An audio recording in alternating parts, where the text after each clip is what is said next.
Welcome to Nippert Stadium, where FC Cincinnati wrapping up their final training session before taking on Pittsburgh in an orange out tomorrow here in Clifton. I'm Tom Gelehrter, happy to be alongside my broadcast partner Kevin McCloskey. We'll have the call for you tomorrow on Star 64 at 7 p.m. Another large crowd is expected, and it's an orange out as Pittsburgh will be here to take on FC Cincinnati. And Kevin, FC Cincinnati undefeated all time against the Riverhounds, but this is going to be a little bit of a different look. Bob Lilly has taken over, and the Riverhounds a whole new look team coming into Nippert tomorrow. Yeah, he's made a lot of big signings in the offseason. As you said, Lilly's going to bring obviously a different style of play that we're used to seeing, at least from a Pittsburgh team.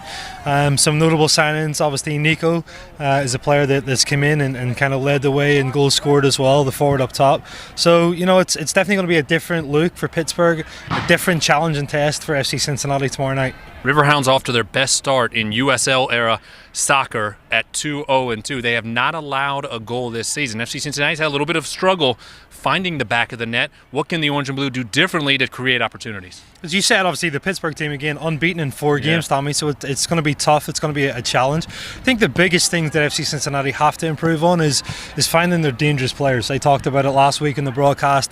A player like Ledesma, I think finding him in pockets of space, I think would be beneficial and helpful. I think as well, and we've seen a lot of signs of this, of trying to create more numbers up situations with the fullbacks coming forward, and that's happened in different phases of the game too. So I think the biggest demand that Alan will have this weekend is putting all those pieces together and really dominating at home. You know, that they've got to use this as a fortress and try to get 3 points tomorrow night.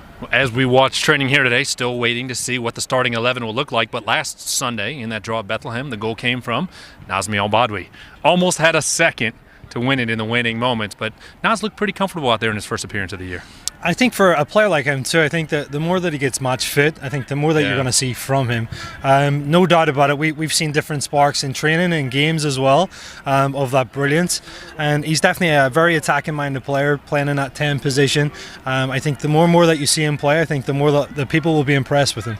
Well, the match begins at 7 o'clock here. The weather is supposed to be fantastic for the second home game of the year, and I've been told there's over 20,000 tickets already out for the match, so it should be another fantastic crowd on a brilliant night here in the Queen City. Kev, I'll see you tomorrow for the broadcast. All the best, Tommy. All right, that's Kevin McCloskey. I am Tom Gelehrter. Thanks for tuning in.